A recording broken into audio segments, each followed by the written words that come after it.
তো সূরা ইয়াসিন দুইটা পারায় একসাথে করে অবস্থিত, 22 এবং 23 পারা। এটা মাক্কি সূরা, ধারাক্রম অনুসারে এটা কোরআনের 36 নম্বর সূরা। এই সূরাটির আয়াত সংখ্যা মোট 83। এই সূরা অনেক ফজিলত আছে, কিন্তু ফজিলতগুলো বেশিরভাগ দুর্বল সনদের। একটা শুধু হাসান পর্যায়ের হাদিস পাওয়া যায়, বাকি সব দুর্বল। তো দুর্বল হলেও সমস্যা নাই, ফজিলতের ক্ষেত্রে দুর্বল হাদিস গ্রহণ করা যায়। কি কি আছে? এক হাদিসে সুনানে তিরমিজির বর্ণনায় রাসূল সাল্লাল্লাহু আলাইহি ওয়াসাল্লাম বলেছেন, ইন্না লিকুল্লি শাইআন কলবান ওয়া কলবুল কুরআনি ইয়াসিন। সব জিনিসের হৃদয় আছে, আর কোরআনের হৃদয়ের নাম হচ্ছে সূরা ইয়াসিন।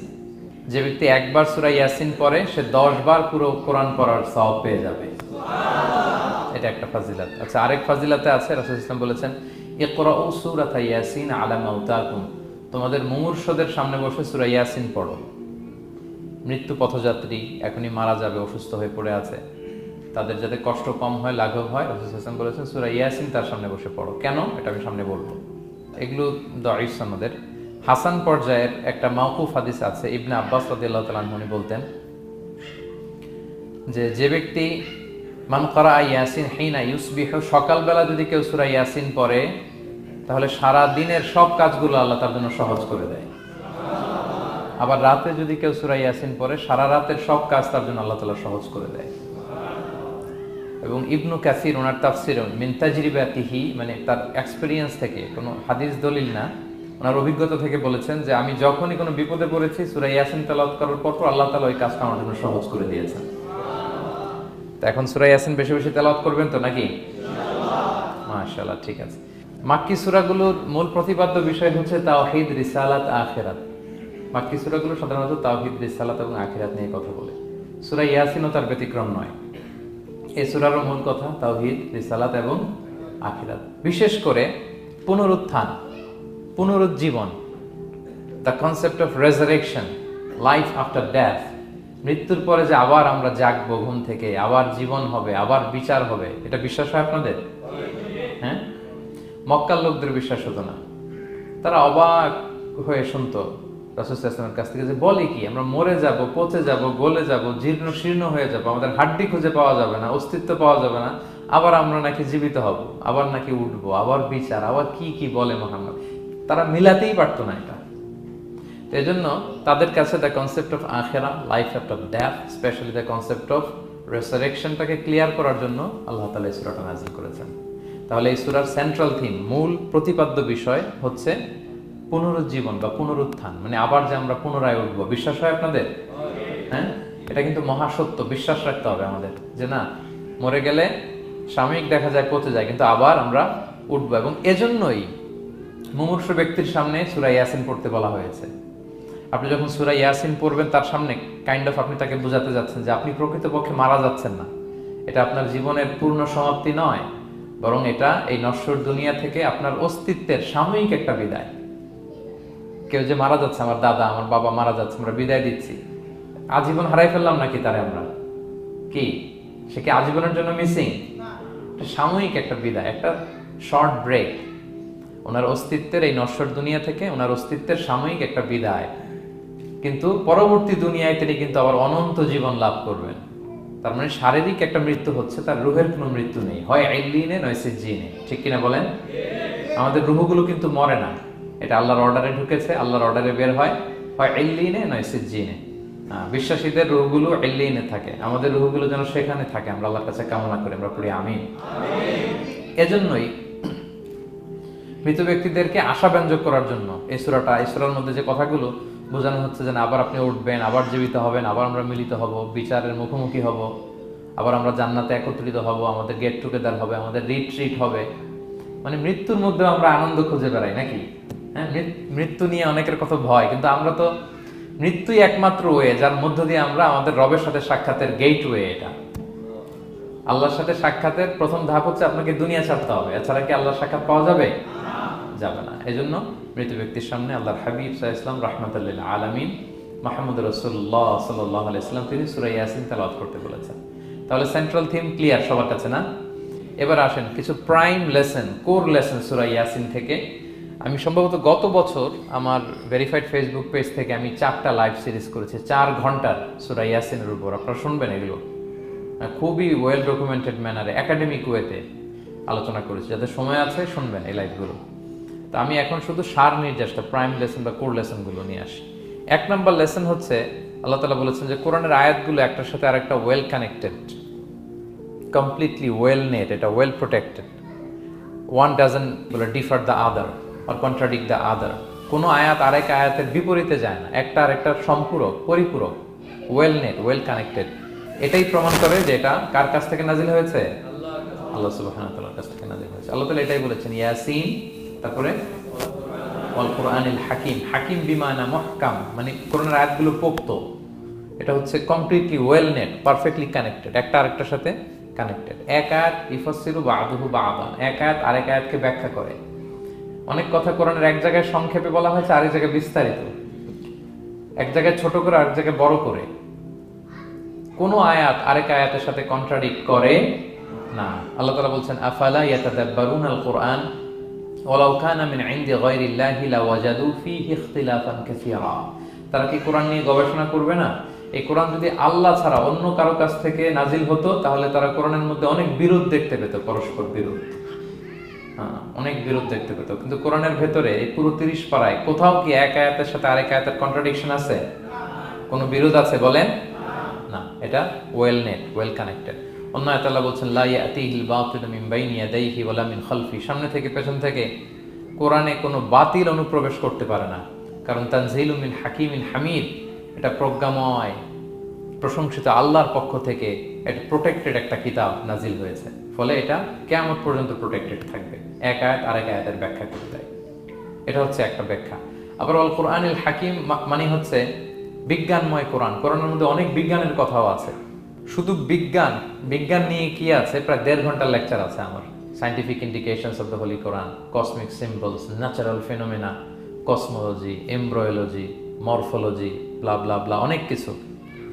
কিভাবে এই পানি উপরে যায়, ওয়াটার সাইকেল, হাইড্রোলজিক্যাল সাইকেল, বৃষ্টি হয়, সূর্য কিভাবে ডুবে ওঠে, চাঁদ, তারপর মহাবিস্ফোরণ, বিগ ব্যাং থেকে শুরু করে মায়ের পেটে বাচ্চার ভ্রূণ কিভাবে ডেভেলপ করে, যত কসমিক সিম্বল আছে কোরআনে, এটা নিয়ে আমার 1.5 ঘন্টার একটা কোরআনের সায়েন্টিফিক ইন্ডিকেশনাল লেকচার আছে। তো সেদিকে আমি যাব না।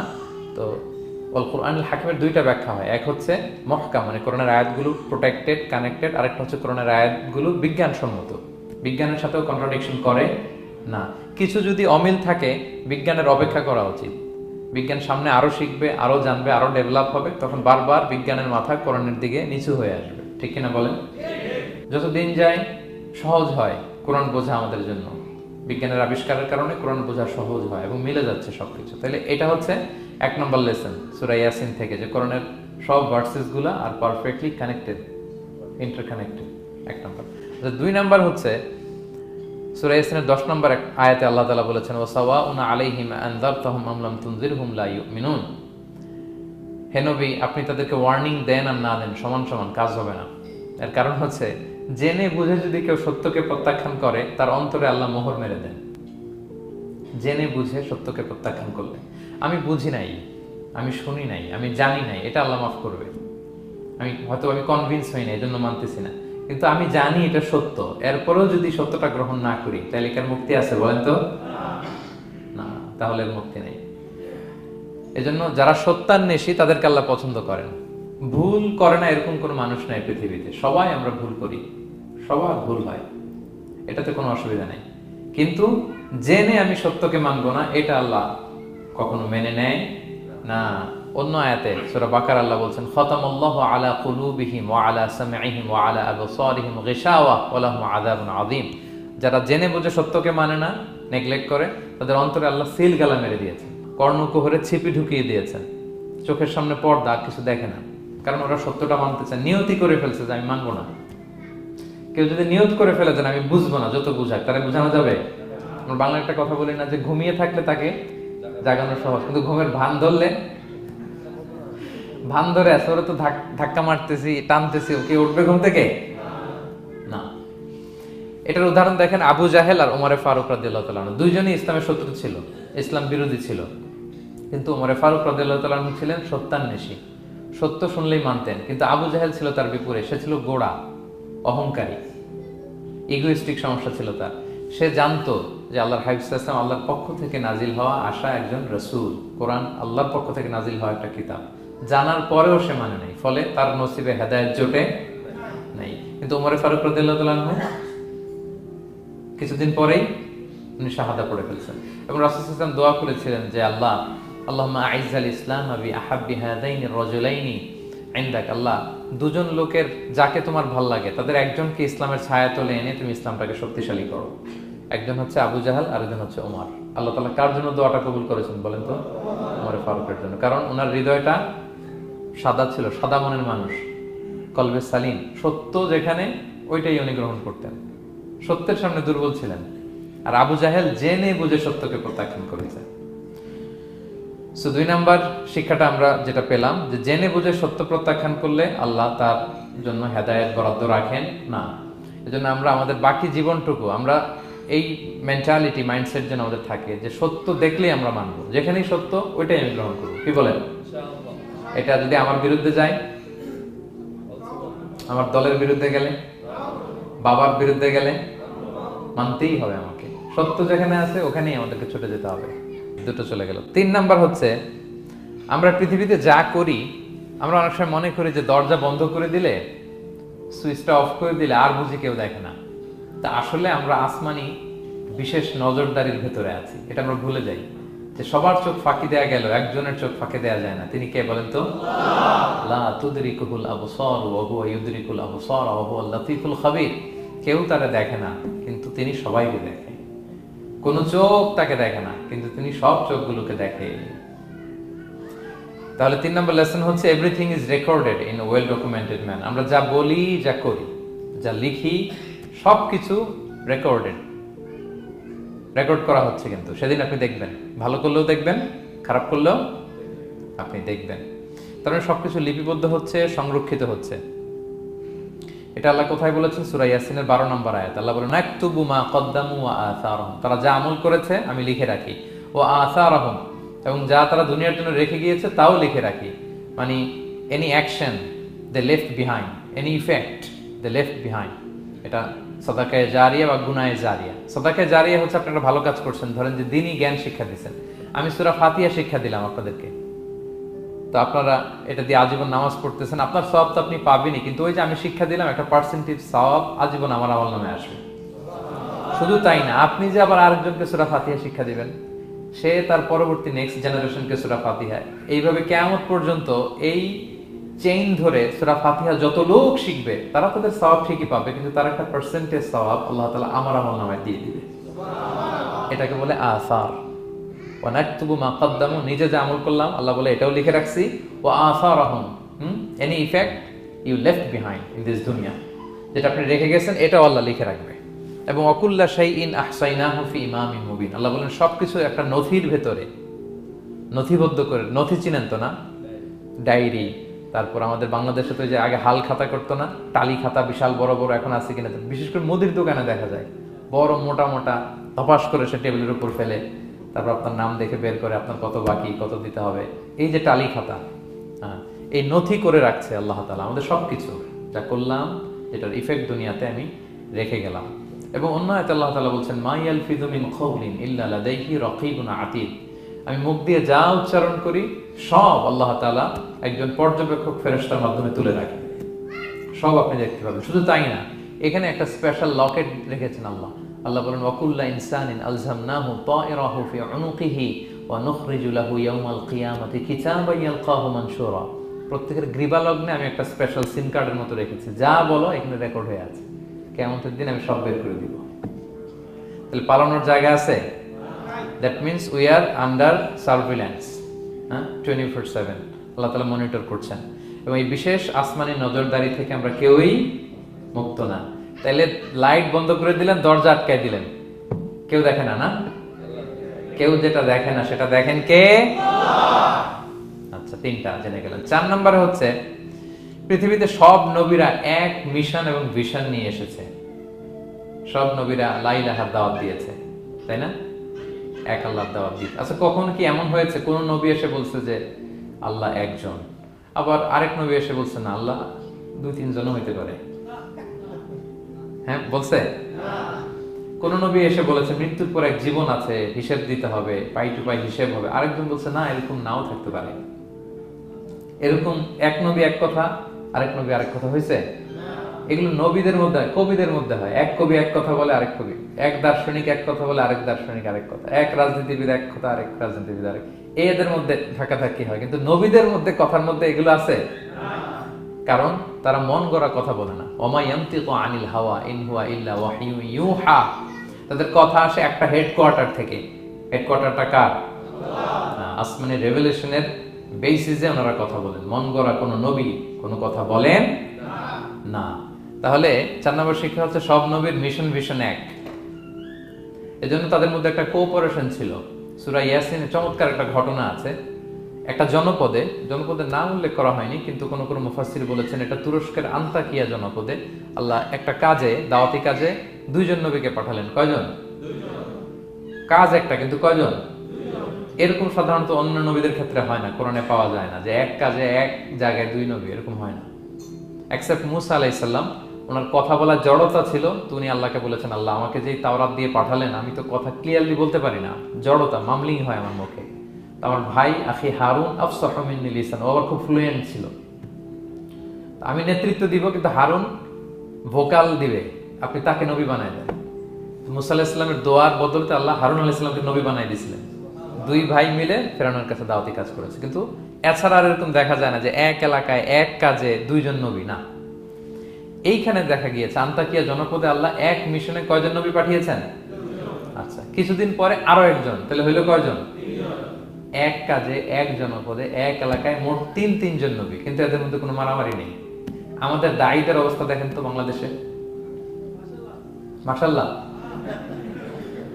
আমাদের প্রত্যেক দায়ীদের একই মিশন না? একই মিশন, একই ভিশন, একই লক্ষ্য, একই ডেস্টিনেশন, কিন্তু কত বিভেদ, কত বিরোধ দেখেন। আল্লাহ তাআলা সূরা ইয়াসিনের 14 নম্বর আয়াতে বলছেন, ইদ আরসালনা ইলাইহিম মুসনাইন, প্রথম 2 জন নবী পাঠালাম একটা মিশনে, ফাআজ্জাজনা বিসালিস, এবং 3য় জন দিয়ে আরো এদেরকে মজবুত করলাম, ফাকালু ইন্না ইলাইকুম মুরসালুন, তারা যে 3 জন একই কথা বলে যে আমরা রাসূল হয়ে এসেছি। তাহলে দেখেন নবীদের মধ্যে পারস্পরিক শ্রদ্ধাবোধ ছিল। বড় নবী, ছোট নবী, প্রধান বক্তা, দ্বিতীয় বক্তা, তৃতীয়, এগুলো ছিল না। এই 3 নবীর মধ্যে প্রধান নবী, দ্বিতীয় নবী, তৃতীয় নবী আছে নাকি? না। 3 জন একই মিশনে, একই ভিশনে, কোঅপারেশনে তারা এগিয়ে গিয়েছে। তো দেখেন আমরা যারা কোরআনের দায়ী, আমরা তো নবীদের কাজটাই করি, ফলে আমাদের মধ্যে এই কোঅপারেশন থাকতে হবে, এই রেসপেক্ট থাকতে হবে। আমি ব্যক্তিগতভাবে খুবই লজ্জিত যে আমাদের এই দাওয়া অঙ্গনটাকে আমরা কলুষিত করে ফেলেছি।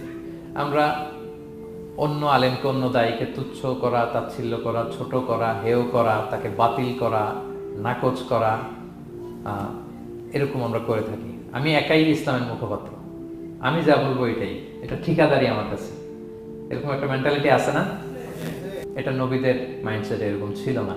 ওনারা কোঅপারেশনে, কোলাবোরেশনে কাজ করতেন, পার্টনারশিপে, একে অপরের প্রতি রেসপেক্ট ছিল। কোনো নবী আরেক নবীর বিসৎকার করে নাই, কিন্তু আমরা এক দায়ী আরেক দায়ীকে কাফের বলতেও তো আমরা দ্বিধাবোধ করি না, কি বলেন? আল্লাহ তাআলা আমাদের বোঝার তৌফিক দান করুন। 5 নাম্বার, নবীদের কাজ হচ্ছে আল বালাগুল মুবিন, ক্লিয়ার কমিউনিকেশন, শুধু পৌঁছে দেয়া, বাণীবাহকের কাজ করা। আল্লাহ তাআলা বলছেন, ওমা আলাইনা ইল্লাল বালাগুল মুবিন। ওই 3 জন নবী যখন বুঝালেন, তারা এলাকাবাসী মানে না, রিজেক্ট করলো, কিন্তু তারা বললো যে আমাদের কাজ হচ্ছে পৌঁছে দেওয়া, মানবা কি মানবো না এটা তোমাদের কাজ। আমাদের কাজ কি? আল বালাগুল মুবিন, কোরআনিক টার্মিনোলজি, মানে হচ্ছে ক্লিয়ার কমিউনিকেশন, আমাদের কাজ পৌঁছে দেওয়া, এর বেশি কিছু না। আমরা অনেক সময় একটু জবরদস্তি করতে চাই, জোরাজুরি করতে চাই, এই নামাজ পড়ো না কেন, তাকে জোরাজুরি করা, দাঁড়িয়ে রাখানো, জোরাজুরিতে বেশি কাজ হয় না। আপনি পাওয়ারফুল মেসেজ দিবেন, ইনফ্লুয়েন্স করবেন, এতেই আল্লাহ হেদায়েত দিবে। কারণ হেদায়েতটা নিয়ন্ত্রণ করেন একমাত্র কে? আল্লাহ। এখানে আর কারো হাত নেই, এমনকি নবীরও না। কোন নবীও চাইলে কাউকে হেদায়েত দিতে পারে না। আল্লাহর হাবিব সাল্লাল্লাহু আলাইহি ওয়াসাল্লাম মক্কায় মক্কাবাসীদের পেছনে ঘুরতে ঘুরতে পেরেশান। উনি তো রহমতের নবী, উনি ভাবতেছিলেন হায়রে একটু যদি আমার কথা মানতো তাইলেই তো জাহান্নাম থেকে বেঁচে যায়, আর একটু দাওয়াত দেই, সকালে দেই, দুপুরে দেই, বিকেলে দেই, রাতে দেই। তাদের পিছনে ঘুরতে ঘুরতে রাসূল সাল্লাল্লাহু আলাইহি ওয়াসাল্লাম পেরেশান হয়ে যেতেন। আল্লাহ তাআলা সূরা কাহফে আয়াত নাযিল করলেন, ফালা আল্লাকা বাকিউন নাফসাকা আলা আসারিহিম ইল্লাম ইউমিনু বিহাদাল হাদীথ আসাফা। নবী, ওরা যদি শুনতে না চায়, আপনি তো ওদের পিছনে ঘুরতে ঘুরতে পাগল হয়ে যাচ্ছেন বোধহয়, না রেখে দেন, মানলে মানুক, না মানলে নাই। হেদায়েত দেওয়ার মালিক হচ্ছে আমি। ফাযাক্কির ইন্নামা আনতা মুযাক্কির, আপনি শুধু স্মরণ করিয়ে দেন, উপদেশ দেন। লাস্তা আলাইহিম বিমুসাইতির, আপনি বল প্রয়োগ করতে আসেন, আপনাকে দারোগা বানাই পাঠাইনি আমি, আপনি শুধু পৌঁছে দিবেন। এমনকি রাসূল সাল্লাল্লাহু আলাইহি ওয়াসাল্লাম ওনার চাচা আবু তালেবের হেদায়েতের জন্য অনেক ট্রাই করেছেন, কিন্তু হেদায়েত নসিব হয়েছে বলেন? কারণ ইন্নাকা লা তাহদি মান আহবাবতা ওয়ালাকিন্নাল্লাহ ইয়াহদি মান ইয়াশা, নবী আপনি যাকে চান তাকে হেদায়েত দিতে পারবেন না। তাহলে আমাদের যারা দাঈ, আমাদের কাজ কি? পৌঁছে দেওয়া। বলেন তো কাজ কি? নাকি বল প্রয়োগ করা, জোরাজোরি করা? মাশাআল্লাহ। 7 নাম্বার লেসন হচ্ছে এই পৃথিবীর সবকিছু আইন মানে কার? বলেন তো আল্লাহর। ইচ্ছায় অনিচ্ছায় সবকিছু আল্লাহর আইন মানে, আমরা ছাড়া শুধু। আকাশ, জমিন, বাতাস, বৃষ্টি, মেঘমালা, পাহাড়, সাগর, নদী, সূর্য, চন্দ্র, সব আইন মানে কার? আল্লাহর আইন মানে। সে কথা আল্লাহ বলছেন ওয়াশ-শামসু তাজরি লিমুস্তাকাররিল লাহা, আমি সূর্যের জন্য একটা গতিপথ দিয়েছি, কক্ষপথ, অক্ষপথ, সে ওইদিকেই ঘুরে, ওরে ঘুরতে বলছে ও ঘুরে, এর কোনো ব্যত্যয় নাই। যালিকা তাকদীরুল আজিজিল আলিম, এটা আমি আল্লাহ ফিক্স করে দিয়েছি। ওয়াল কামারা কাদ্দারনাহু মানাজিলা হাত্তা আদা কাল উরজুনিল কদিম, আর চাঁদকে আমি 30টা মঞ্জিল দিয়েছি। দেখবেন চাঁদ কিন্তু এক জায়গায় উদিত হয় না, 30 দিনে 30 জায়গায়, পুরো মাস ব্যাপী এদিক থেকে ওদিকে শুধু ঘুরে। এটা আল্লাহ ফিক্স করে দিয়েছে, এটা ওর বিধান। আমাদের জন্য কোরআন বিধান হিসেবে দিয়েছে, আমরা মানি না, কিন্তু প্রত্যেক প্রাণীর জন্য, সৃষ্টির জন্য যে বিধান আল্লাহ ফিক্স করেছেন ওরা ওইটাই মানে, এর একটু একচুল পরিমাণ ডান ব্যয় করে না। সুবহানাল্লাহ, সুবহানাল্লাহ। সো জগতের সবকিছু আল্লাহর দেয়া বিধান মেনে চলে, কারণ গোটা জগৎটাই তো তার। গোটা জগৎটা কার বলেন? ফলে আইনও চলবে তার, আমরা যেন আল্লাহর সবগুলো আইন মেনে চলি। 8 নাম্বার হচ্ছে এই যে আমরা জান্নাতের কথা শুনি, কিয়ামতের কথা শুনি, আখিরাতের কথা শুনি, একদিন আমরা এটা চাক্ষুষ দেখতে পাবো, তখন আমাদের এই বিশ্বাসটা আরো প্রগাঢ় হবে। মৃত্যুর পরে যে আমাদের লম্বা ঘুম, এই আমাদের নিদ্রা ভঙ্গ যেদিন হবে, সেদিন আমরা সব দেখতে পাবো, চাক্ষুষ কিয়ামতের সবকিছু। সেটা আল্লাহ তাআলা বলছেন নুফিখা ফিস সূরি ফাইদাহুম মিনাল আজদাসি ইলা রাব্বিহিম ইয়ানসিলুন, ইসরাফিলের সিংগার ফুৎকারে সেদিন সব মানুষ জেগে উঠবে। আপনারা ইসরাফিল আলাইহিস সালামের নাম শুনেছেন? কে উনি? একজন ফেরেশতা, উনি বড় একটা সিংগায় ফুৎকার দিবেন। সৃষ্টির পর থেকে আল্লাহ ওনাকে একটা কাজের জন্য অ্যাসাইন করেছেন, শুধু ফু দিবে 3টা। কয়টা? আর কোনো কাজ আছে? দ্যাটস ইট, দ্যাটস ইট, শুধু 3টা ফু দিবে 3 বারে। ঠিক যে মুহূর্তে আপনারা এখন কথা শুনছেন, এই মুহূর্তে উনি ওই ট্রাম্পিট সিংহা নিয়ে আরশের দিকে তাকায় আছে, কখন আল্লাহর আদেশ আসে 1 সেকেন্ডের জন্য দেরি না, চোখের পলক যাতে দেরি না হয়ে যায়, তাকিয়ে আছেন উনি। ফুৎকার দিবে তো কবর থেকে মানুষগুলো উঠবে। মিনহা খালাকনাকুম ওয়া ফিহা নুঈদুকুম ওয়া মিনহা নুখরিজুকুম তারাতান উখরা, এই কথাই আল্লাহ এই সূরাতে বলেছেন। তো মানুষ যখন উঠবে, কারো ঘুম হবে 50 বছর, কারো 500 বছর, কারো 5000 বছর, কারো 5 লক্ষ বছর। পৃথিবীতে প্রথম নিহত হয়েছে কে জানেন? হাবিল, আদম আলাইহিস সালামের ছেলে হাবিল পৃথিবীর প্রথম মারা গেছে। সে, তার ঘুমটা কত লম্বা বলেন তো? সে কত হাজার বছর, লক্ষ বছর বেচারা ঘুমাচ্ছে, হ্যাঁ, তার কবরে। তো এই সব সিংগার ফুৎকার সব কবর থেকে উঠবে। ক্বালু ইয়া ওয়াইলানা মান বাআসানা মিন মারকাদিনা হাযা, কিরে কে ভাঙালো এই লম্বা ঘুমটা? সবাই তো ঘুমাচ্ছিলাম। হাযা মা ওয়া'আদার রহমান, ফেরেশতারা বলবে এইটাই সেই দিন যেটা বিশ্বাস করো না এই দুনিয়াতে। ওয়াজ নসিহত হইলে তো তোমরা মানতা না, বলতা এগুলো কিছু নাই। আজকে সেই দিন। সাদাকাল মুরসালুন, রাসূলরা সত্যই বলেছেন। ওই দিন মানুষ চাক্ষুষ কিয়ামতকে অবলোকন করবে। 9 নম্বর শিক্ষা হচ্ছে তখন আল্লাহ তাআলা বিচার প্রতিষ্ঠিত করবেন। ওই বিচারে আল্লাহ কাউকে ঠকাবেন না। বলেন তো আল্লাহর বিচারে কোনো পার্সিয়ালিটি আছে? কোনো ঘুষ দেওয়ার সিস্টেম, স্বজনপ্রীতি আছে না? এই কথা আল্লাহ বলেছেন সূরা ইয়াসিনের 54 নম্বর আয়াতে, ফাল ইয়াউমা লা তুযলামু নাফসুন শাই, কোনো জুলুম হবে না। ওয়া তুজজাউনা ইল্লা মা কুনতুম তা'মালুন, যে যা করেছো ওইটারই প্রতিদান পাবে। এমন না যে আপনি করছিলেন খুব ভালো কিন্তু আপনি পান নাই, এটা হবে না। যার যে রিওয়ার্ড পাওয়ার কথা ওইটাই পাবেন, কারণ আল্লাহ জুলুম করেন না। ওমা আনা বিযাল্লামিন লিল আবিদ, আল্লাহ বলে আমি আমার বান্দার প্রতি বিন্দু পরিমাণ জুলুম করি না। ওয়া নাদাউল মাওয়াজিনাল কিসতা লিয়াউমিল কিয়ামা ফালা তুযলামু নাফসুন শাইআ, সেদিন আমি ন্যায় বিচারের মানদণ্ড স্থাপন করব, ওখানে একটা চুল ফেললেও এটা ওজন নাই। ফামান ইয়ামাল মিসকালা যাররাতিন খায়রান ইয়ারা ওয়া মান ইয়ামাল মিসকালা যাররাতিন শাররান ইয়ারা, অনুপরিমাণ ভালো করলে ভালো পাবেন। এই যে সে লিল্লাহি তাকবীর বলছে, সওয়াব হইছে না? সে ওই দিন আমল নামায় দেখবে কিরে অমুক এক মাহফিলের মধ্যে আমি লিল্লাহি তাকবীর বলছিলাম, এইটার এতগুলা সওয়াব। তারপরে এই যে আপনারা আল্লাহু আকবার বলছেন, এতে সওয়াব হয়েছে না? তো এরকম ছোট্ট ছোট্ট প্রতি মুহূর্তে একজন রাস্তা চেনে না, রাস্তা দেখাই দিলেন, একজন একটা ভালো উপদেশ দিলেন। এইভাবে ছোট্ট ছোট্ট যত ভালো কাজ সব পাবেন, ছোট্ট ছোট্ট খারাপ কাজ সব সেদিন পাবেন, কোনো জুলুম হবে না। আচ্ছা, 10 নম্বর শিক্ষা হচ্ছে যারা জান্নাতে যাবে, জান্নাতের একটা ফিচার হচ্ছে, মেজর ফিচার, জান্নাতে যে জান্নাতীরা যা চাবে তাই পাবে, কোনো না নাই সেখানে, যার যেটা মনে চায়। এটা সূরা ইয়াসিনের 57 নম্বর আয়াত আল্লাহ বলেছেন, লাহুম ফিহা ফাকিহা ওয়া লাহুম মা ইয়াদদাউন। সেখানে অজস্র অঢেল সুস্বাদু মুখরোচক ফলমূল থাকবে। দুনিয়াতে এক ফলে এক মজা, আনারসের মজা তরমুজে নাই, তরমুজের মজা আমে নাই, আমের মজা বাঙ্গিতে নাই, বাঙ্গির মজা কাঁঠালে নাই, কাঁঠালের মজা ডুরিয়ানে নাই। যেইটা খাবেন ওইটা স্বাদ। জান্নাতে এক ফলের ভেতরে হাজার রকমের স্বাদ আল্লাহ ঢুকাই দেবে। আচ্ছা, দুনিয়াতে যে কমলা খান, কমলার ছোলা খান, হ্যাঁ, ডাব যে খান, ডাবের ছোলাটা খান, শুধু পানি। ওইখানে ডাবের চেয়ে আর ডাবের ছোলা মজা লাগবে। কমলার চেয়ে কমলার ছোলা হবে আরো সুস্বাদু। মানে ওইটার ফিচারের সাথে দুনিয়ার ফিচারের কোনো তুলনাই হয় না, নো কম্পারিজন। যা চাবে তাই পাবে। ইয়াসিনের 11 নম্বর শিক্ষা হচ্ছে সেদিন নিজের হাত পা নিজের বিরুদ্ধে সাক্ষী দিবে যারা জাহান্নামে যাবে।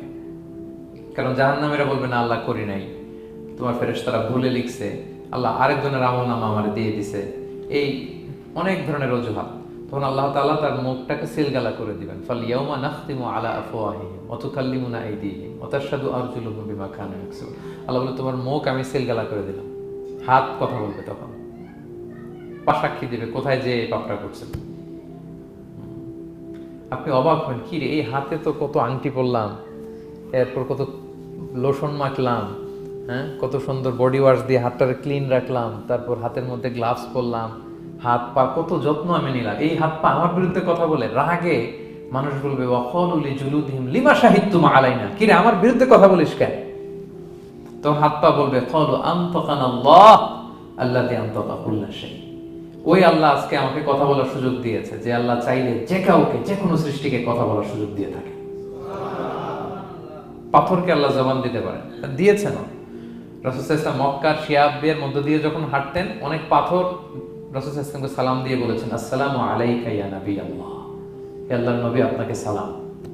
কে দিয়েছে সালাম? পাথর। মরা খেজুর গাছ কেঁদে উঠেছে নবীর জন্য, তার মানে এগুলোর ভেতরে প্রাণের সঞ্চার করেছেন কে? আল্লাহ। সেদিন হাতের ভেতরে আল্লাহ তাআলা কথার শক্তি দিবেন। আপনার হাত আপনার বিরুদ্ধে, পা বিরুদ্ধে, আপনার বডি আপনার বিরুদ্ধে সাক্ষী দিবে। সো খবরদার, অতটুকু পাপ করি যতটুকু পাপের শাস্তি বহনের ক্ষমতা আমার আছে, একটু হিসাব মিলিয়ে নিই আমরা। 12 নম্বর লেসন হচ্ছে যে আমরা শক্তিশালী হই, ছোট থেকে বড় হই, এরপরে আবার দুর্বল হয়ে যায়। আল্লাহ বলেন ওমান নুআম্মিরহু নুনাক্কিসু ফিল খালকি আফালা ইয়াকিলুন। আমি যখন কারো বয়স বাড়িয়ে দেই তাকে আবার দুর্বল করে দেই। এটাই জীবন চক্র। দেখেন, শৈশব দিয়ে শুরু, তারপর কৈশোর, তারুণ্য, যৌবন। যৌবনের কথা চিন্তা করে তো বেশিরভাগ যুবক কি শক্তি গায় না, যা খায় ওইটাই হজম হয়ে যায়। ওভারটাইম করতে পারি, লাগাতার কাজ করতে পারি, মানে অনেক ক্যাপাসিটি। কিন্তু সেই আপনি যখন 60, 70, 80-তে যাবেন আর পারা যায় না, তখন একটা লাঠি লাগে। কি লাগে? আরো বাড়লে 90 যখন হয়ে যায়, 100, তখন ওই যে ছোট বাচ্চারা ওরা যা বলতেছে এরকম, ওরা যেরকম বোঝে না ওইরকম বোঝে না। বাচ্চাদেরকে এদিকে খাবার দিলে দেখবেন যে এদিক দিয়ে পড়তেছে, মুছে দিত। ওই মুরব্বীরও এরকম, বাচ্চাদের প্যাম্পাস পরানো লাগে, যেখানে রাখে পেশাব পায়খানা, মুরব্বীরাও এরকম 90, 80 এদেরও পরানো লাগে, এদেরও আর কন্ট্রোলটা থাকে না। তাহলে দেখেন, this is our life cycle. এভাবেই তারুণ্য, যৌবন, প্রৌঢ়ত্ব, এরপর আবার বার্ধক্য। আল্লাহ বলে এরপরেও তোমরা বুঝবে না। এটা আল্লাহ বুঝাতে চাইলেন যে আল্লাহ এক দেহে এত রূপ আনতে পারে, সে আল্লাহকে আবার তোমাদেরকে জীবিত করতে সক্ষম না? কারণ এই সূরার মূল কথা হচ্ছে পুনরুজ্জীবন, রেসারেকশন। আল্লাহ বারবার ঘুরিয়ে ফিরিয়ে নানা আয়াত দিয়ে বুঝাতে চাচ্ছেন যে আমি তোমাদেরকে আবার পুনরায় জীবিত করতে পারি। তো যে আল্লাহ এত কিছু করতে পারে, সে আবার আমাদেরকে জীবিত করতে পারে না? বলেন। আচ্ছা, 13 নম্বর শিক্ষা হচ্ছে অতীত ভুলে যাওয়া। এটা আমাদের জীবনের জন্য অনেক বড় বোকামি। আমরা ভুলে যাই, অনেক সময় আমরা কি ছিলাম, কোথায় ছিলাম ভুলে যাই। আল্লাহ বলেন আওয়ালাম ইয়ারাল ইনসানু আন্না খালাকনাহু মিন নুতফা ফাইদা হুয়া খাসীমুম মুবিন। মানুষ কি দেখে না যে ওদেরকে আমি কোত্থেকে সৃষ্টি করছি? দেখেন, আমাদের এত বড় বাড়ি গাড়ি, আমাদের এত নাম যশ খ্যাতি, আমরা আদিতে কি ছিলাম? সামান্য এক ফোঁটা বীর্য। বাবার পিঠ থেকে মায়ের গর্ভে ছোট্ট একটা পানি থেকে আমাকে সৃষ্টি করেছেন কে? এই সৃষ্টির আগে তো কিছুই ছিলাম না। আপনার বয়স এখন 50। আচ্ছা, 500 বছর আগে আপনি কই ছিলেন বলেন? আপনার দাপটে তো আজকে থাকা যায় না এই পৃথিবীতে। সব নাকি আপনার, এরকম বলে না? সব আমার, আমার পাওয়ার, আমার ক্ষমতা। আজ থেকে জাস্ট 500 বছর আগে আপনি কই ছিলেন? আপনার কোনো নাম ছিল? আপনার কোনো গ্রাম ছিল? কোনো অ্যাড্রেস ছিল? খ্যাতি ছিল? দাপট ছিল? লোক লস্কর কিছু ছিল? ক্ষমতা আসলো কোত্থেকে আপনার? আল্লাহ বলে হাল আতা আলাল ইনসানি হিনুম মিনাদ দাহরি লাম ইয়াকুন শাইআম মাযকুরা। মানুষকে দেখে না যে একটা সময় ও কিছুই ছিল না, কিছুই তো ছিল না। তুমি অস্তিত্বহীনতা থেকে তোমার অস্তিত্ব আল্লাহ দিলেন দয়া করে, ছোট্ট ছোট্ট করে মায়ের পেটে এতটুকু থেকে। আপনি ওই বিজ্ঞান প্রযুক্তি জাদুঘরে গিয়েছিলাম আমি আগারগাঁওতে, ওখানে মায়ের পেটে যেগুলো বাচ্চাগুলো ডেভেলপ করে নাই তারা রেখে দিয়েছে পানির মধ্যে 1 সপ্তাহ 2 সপ্তাহ 1 মাস 2 মাস 3 মাস এরকম বাচ্চাগুলো ছোট ব্যাঙ্গাচির মতো ছিলাম আমরা। বর্ষাকালে ব্যাঙের পোনা দেখছেন? জাস্ট লাইক ব্যাঙের পোনা, এত ক্ষুদ্র ছোট্ট আমরা ছিলাম। আল্লাহ বলে তুমি দেখো না তোমার পিছনটা কি ছিল? অতীত। এজন্য অতীত ভুলে যাওয়া যাবে না। 14 নম্বর শিক্ষা হচ্ছে পুনরুত্থান, যেটা আসল শিক্ষা সূরা ইয়াসিনের, মানে মৃত্যু পরবর্তী জীবন। এটা মহাসত্য, এটা হবেই। হ্যাঁ, লম্বা আয়াত, আমি শুধু মূল কথাটা বলি। আস ইবনে ওয়াইল মক্কায় রাসূল সাল্লাল্লাহু আলাইহি ওয়াসাল্লামের কাছে একটা মরা লাশের হাড্ডি, কঙ্কাল থেকে হাড্ডি এনে, এটা 100 বছর আগের হাড্ডি, একটু হাত দিয়ে গুঁড়া করে এটা পাউডার হয়ে গেছে। রাসূল সাল্লাল্লাহু আলাইহি ওয়াসাল্লামের কাছে এসে ভাবে একটা ফু মারলো, ফু দেওয়ার সাথে সাথে এটা বাতাসে মিলে গেছে। তো বলতেছে মুহাম্মদ, এই যে কঙ্কালের এই পাউডারটা তুমি বলতেছো এইটারে আল্লাহ জীবিত করবে, এটারে রিকনস্ট্রাক্ট করবে, কি বলো তুমি? What are you talking about? এটাও সম্ভব? আল্লাহ এই কথাটা সূরা ইয়াসিনে তুলে ধরলেন যে দারাবা লানা মাসালান ওয়া নাসিয়া খালকা ক্বালা মান ইউহিল ইযামা ওয়া হিয়া রামীম। এটারে কে আবার জীবিত করবে? এটা তো জীর্ণ শীর্ণ ধুলা বালু পাউডার হয়ে গিয়েছে। আল্লাহ বলেন কুল, নবী আপনি ওয়াইলকে বলেন, ইউহিহাল্লাযী আনশাহা আউওয়ালা মাররা, ওই আল্লাহ সৃষ্টি করবেন যে এটারে প্রথমে বানাইছিলেন। এটার তো অস্তিত্ব ছিল না, অস্তিত্বহীন থেকে যখন আল্লাহ বানাইতে পারেন, এটা মরে যাওয়ার পরে তারে আল্লাহ আবারও বানাতে পারবেন। ঠিক কিনা বলেন? আচ্ছা বলেন, কোন জিনিস প্রথমে বানানো সহজ না দ্বিতীয়বার বানানো সহজ? দ্বিতীয়বার, তাই না? তো প্রথমেই যেহেতু আল্লাহ আমাদেরকে বানাই ফেলতে পারছে, মরে গেলে গলে গেলে পচে গেলে দ্বিতীয়বার বানানো কেন জন্য কঠিন হবে? কঠিন হলে তো প্রথমবার হওয়ার কথা ছিল, যেহেতু নমুনা ছিল না। আল্লাহর কাছে কোনো মডেল ডিজাইন ছিল যে এটার আলোকে এটা ছিল? তো সেই আল্লাহ যখন আমাদেরকে বানাই ফেলতে পারছেন প্রথমবার, দ্বিতীয়বার কি তার জন্য কঠিন না সহজ?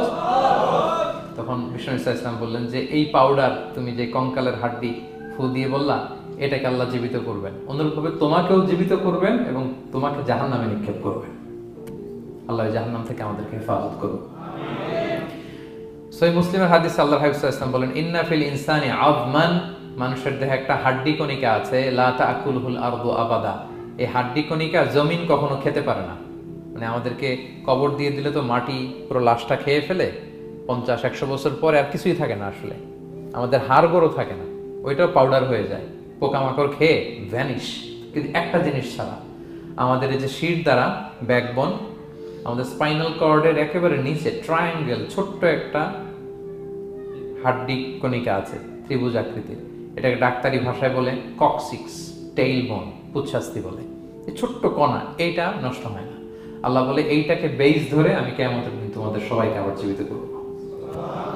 হিন্দুরা যে শ্মশানে লাশ পোড়ায়, সব পুড়ে যায়, কক্সিক্স পুড়ে নাই, ছোট্ট কক্সিক্স কোথা হয় জানেন?